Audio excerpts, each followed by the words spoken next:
बिस्मिल्लाहिर्रहमानिर्रहीम। 9 स्टूडेंट अस्सलाम वालेकुम। आज हम यूनिट 5 जिसका नाम है बच्चे ग्रेविटेशनल, इसमें डिस्कस करेंगे लेक्चर नंबर 2। लेक्चर नंबर 2 का बच्चे नाम है determination of mass of the अर्थ। मतलब मास ऑफ द अर्थ को हम किस तरह फाइंड करेंगे with the help of Newton law of gravitational. तो चलो बच्चे स्टार्ट करते हैं। सबसे पहले आपको बच्चे पता है कि what do you mean by mass. Mass का मतलब है the quantity of matter contain in a body is called what mass. अब मैटर क्या है, आप लोगों को पता है कि हर वो चीज़ जो जगह घेरे और वज़न रखे हम इसको कहते हैं what mass. And you know the unit of mass is what बच्चे किलोग्राम, क्योंकि यूनिट लिखना फिजिक्स में बच्चे बहुत ज़रूरी है। सो मास का यूनिट क्या है, किलोग्राम। तो चलो स्टार्ट करते हैं कि what method we have to use to find the value of mass of the earth. देखिए बच्चे, the determination of gravitation constant G को हम कहते हैं यूनिवर्सल ग्रेविटेशनल कांस्टेंट, और इसकी वैल्यू जो है वो है बच्चे 6.67 × 10⁻⁻11 newton metre per kilogram square. ये वैल्यू कैलकुलेट की थी सर हेनरी कैवेंडिश ने by using apparatus torsion balance.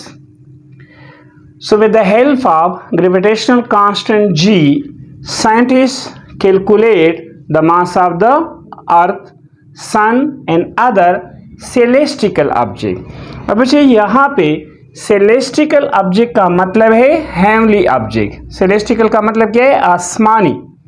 So we can determine mass of the earth by using law of universal gravitational। अब देखिए बच्चे, लॉ ऑफ यूनिवर्सल ग्रेविटेशन ये है, इसका स्टेटमेंट है statement in the universe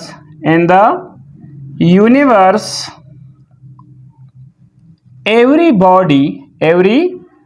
body attracts every other body with a force। This force is a directly proportional to the product of their masses and inversely proportional to the square of the distance between them। So that is the statement of Newton law of universal gravitational। So from this statement, remember, we conclude two things. The first one is gravitational force is directly proportional to the product of their masses। Say that is my equation number 1। Second point ये है बच्चे कि gravitational force is inversely proportional to the square of the distance between them। If we combine equation number 1 and 2, so we have to write from equation number 1 and 2, we write gravitational force is equal to constant m1 m2 divided by r square। So gravitational force is equal to m1g m1 m2 divided by r square. Say that is my equation number 3. अब इसको हम कहते हैं Newton law of universal gravitational. अब बच्चे हमने मालूम करना है मास ऑफ द अर्थ, तो इसके लिए हम डायग्राम से बच्चे मदद लेते हैं। देखिए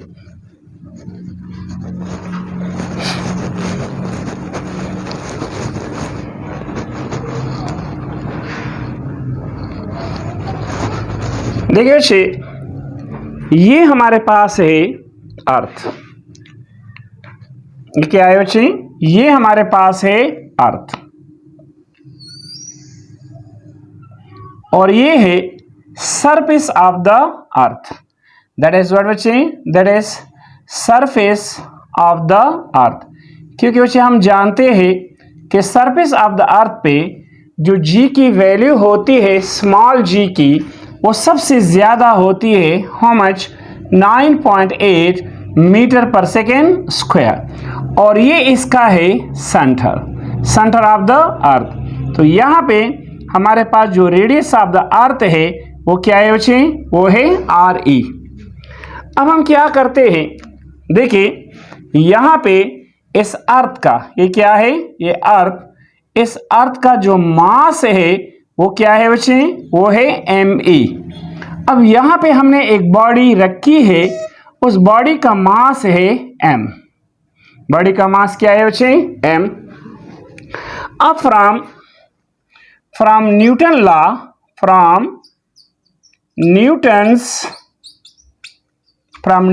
law of gravitation, from Newton law of universal gravitational, we know that from Newton law of gravitation universal से बच्चे हम जानते हैं कि gravitational force is equal to G m1 m2 divide by r square.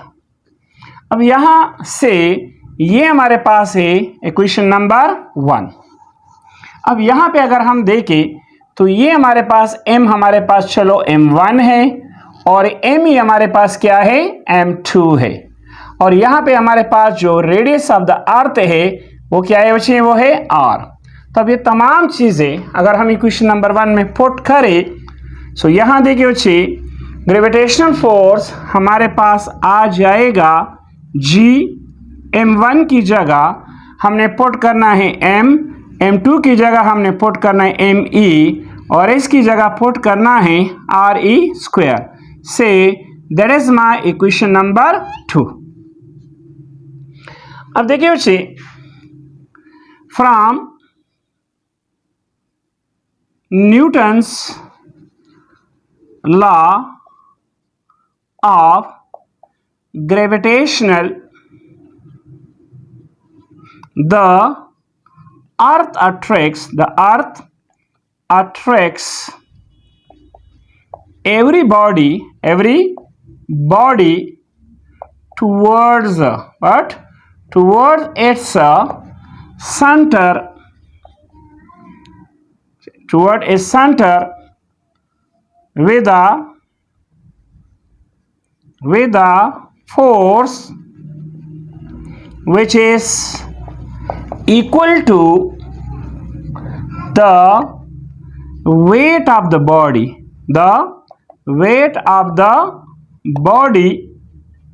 such that gravitational force is equal to weight of the body. Say that is my equation number 3. Now say put equation number 3 in 2. So W is equal to G M ME divide by RE square. अब यहाँ पे बच्चे wait हम जानते हैं कि wait बराबर है mg। So Gm ME divide by RE square.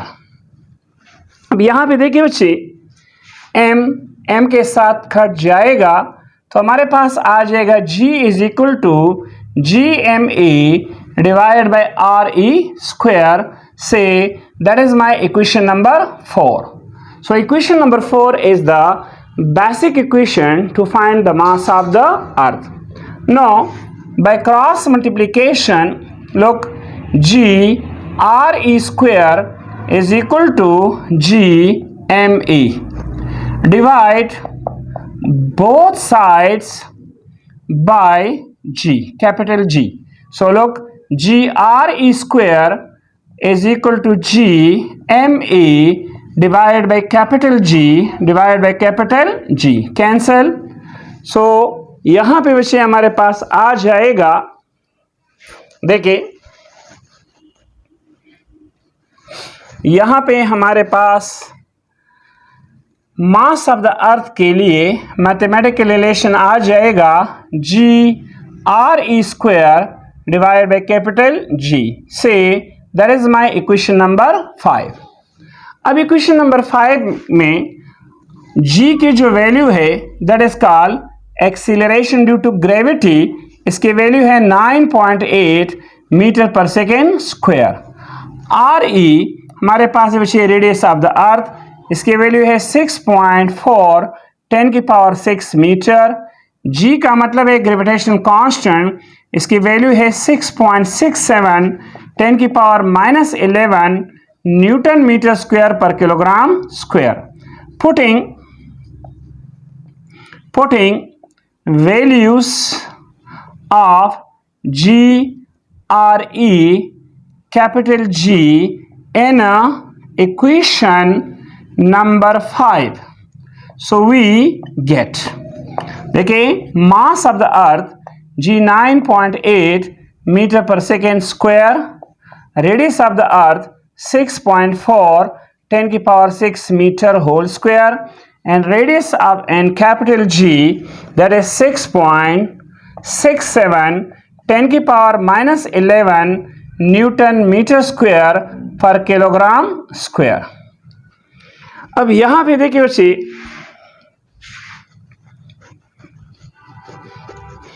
ये हमारे पास है मास ऑफ द अर्थ, तो 9.8 मल्टीप्लाई 6.4 10 की पावर 6 स्क्वायर है, तो यहाँ पे ये आ जाएगा 6.4 मल्टीप्लाई 6.4 मल्टीप्लाई 2 6 आर 12, तो 10 की पावर आ जाएगा बच्चे 12 डिवाइडेड बाय यहाँ पे है 6.67 इंटू 10 की power -11 kilogram.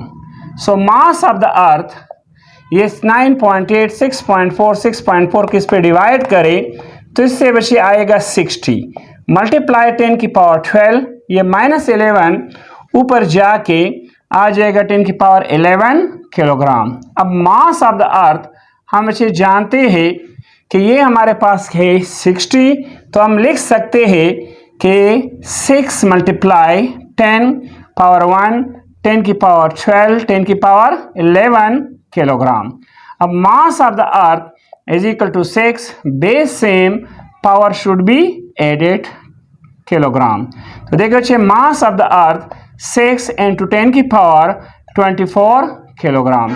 So that is the mathematical value of mass of the earth 6 into 10 की power 24 kilogram on what बच्चे on earth. इसके बाद इसके साथ जो बच्चे इसके बाद हम डिस्कस करेंगे एग्जाम्पल 5.2. देखिए बच्चे एग्जाम्पल 5.2 में Jupiter is the largest planet in the solar system. Radius of the Jupiter, यहाँ पे बच्चे radius of the Jupiter data radius of the Jupiter हमें दी है 7.15 10 की power 7 metre. The acceleration due to gravity of the Jupiter, G of Jupiter हमें दी है 24.7 मीटर पर सेकेंड स्क्वायर और न्यूटन पर किलोग्राम.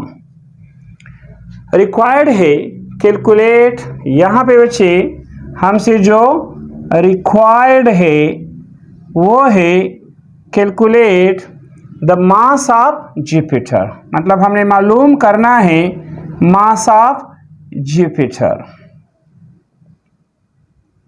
मास ऑफ जुपिटर को मैंने रिप्रेजेंट किया mj से।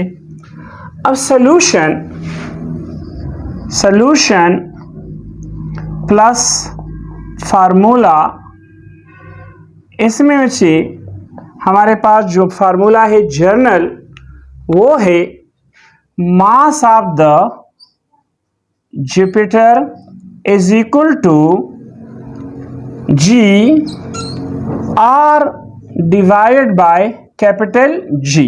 यहाँ पे जुपिटर है तो जे लिख ले, अगर मून है, लेकिन ये हमारे पास बच्चे है जनरल फार्मूला, इसको मैंने ए से रिप्रेजेंट किया। मतलब mass of the Jupiter is equal to acceleration due to gravity of the Jupiter, radius of the Jupiter divided by capital G. Now simple बच्चे putting values in equation number A. So equation number A becomes mass of Jupiter, यहाँ पे acceleration due to gravity of Jupiter है 24.7 Newton पर kilogram, radius of, यहाँ पे बच्चे mass of the Jupiter is equal to, ये square है तो यहाँ पे देखिए आर जी की वैल्यू हमारे पास है हाउ मच 24.7, यहाँ पे रेडियस ऑफ की वैल्यू है देखिए 7.15 10 की पावर 7 मीटर होल स्क्वायर। यहाँ पे देखिए बच्चे कैपिटल जी की वैल्यू है 6.67 10 की power -11 newton metre square per KG square. तो mass of the Jupiter is equal to, यहाँ पे 24.7 स्क्वायर है तो 7.15 मल्टीप्लाई 7.15 10 की पावर 2 7 14, यहाँ पे मीटर स्क्वायर कैंसिल हो जाएगा किलोग्राम के साथ, न्यूटन के साथ, तो यहाँ पे सिर्फ 1 किलोग्राम बचे रह जाएगा। अब यहाँ पे है 6.67 10 की पावर -11, ठीक है, किलोग्राम। अब mass of the Jupiter is equal to 24.7 7.15 divided by 6.67 10 की पावर। अब यहाँ पे देखिए बच्चे ये है 10 की पावर 14, ये -11 ऊपर जाके प्लस हो जाएगा तो ये आ जाएगा 10 की पावर 25 किलोग्राम। अब इसको अगर हम कैलकुलेट करें तो इससे हमारे पास आ जाएगा 1.89 इंटू 10 की पावर 2, तो 10 की पावर 25 ये है किलोग्राम, तो यहाँ पे 1.89 इंटू 10 की power 27 kilogram. So that is बच्चे ये हमारे पास रिजल्ट है, that is the mass of the Jupiter 1.89 into 10 की पावर हाउ मच 27 किलोग्राम। अब इसके बाद है असाइनमेंट 5.2, तो यहाँ पे बच्चे ये असाइनमेंट है 5.2। देखिए असाइनमेंट 5.2 का सबसे पहले हम डेटा लिखेंगे, इसी पे है सबसे पहले यहाँ पे है बच्चे if the radius of the moon. अब असाइनमेंट 5.2 रेडियस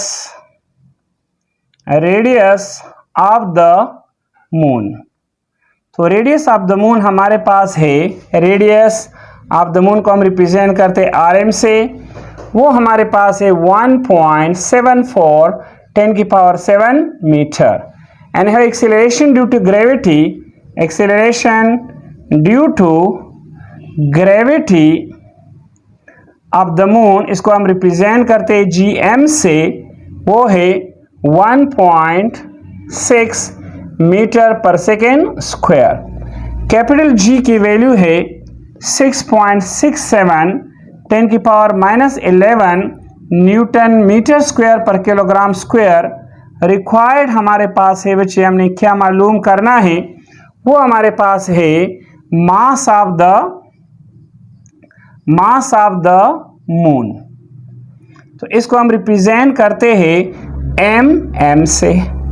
तो इसके लिए हमने जो फार्मूला यूज करना है बच्चे, यूजिंग फार्मूला हमारे पास है, वो है mass of the moon is equal to radius of the moon square small g divide by capital G। इसमें हमने अब वैल्यू पुट करनी है, तो mass of the moon is equal to G 9 यहाँ पे ये मून की है, तो वो तो हमने कैलकुलेट की, हाउ मच 1.6 इनटू क्या है 1.6 मीटर पर second square. Radius of the moon है बच्चे 1.74 10⁻6 metre whole square divide by G, तो 6.67 10⁻11 newton metre square per kilogram square. So mass of the moon हमारे पास आ जाएगा 1.6 1.74 10⁻6 और 12। यहाँ पे देखिए बच्चे 6.67 इंटू 10⁻11, तो यहाँ पे इसको इस पे क्या करें, डिवाइड करें, तो ये हमारे पास बच्चे आएगा 72.59। यहाँ पे ये बच्चे हमारे पास आ जाएगा, अगर हम इसको इस पे कैलकुलेट करें तो ये हमारे पास आ जाएगा 0.7259 इंटू 10 की पावर, ये है 12, ये -11 ऊपर जाके +11, तो आ जाएगा किलोग्राम। अब इसको कैलकुलेट करें, देखिए साइंटिफिक के लिहाज से ये गलत है, तो अगर हम डेसिमल को यहाँ पे लाए तो ये हमारे पास आ जाएगा 7.259 इंटू 10 की पावर -1, ये है 10 की पावर 11 12 23 किलोग्राम। तो यहाँ आ जाएगा 7.25 इंटू 10 की power 22 kilogram. So that is mass of the moon. So thank you student. इसके बाद बच्चे हम नेक्स्ट टॉपिक डिस्कस करेंगे, वो हमारे पास होगा lecture number 3। So thank you students.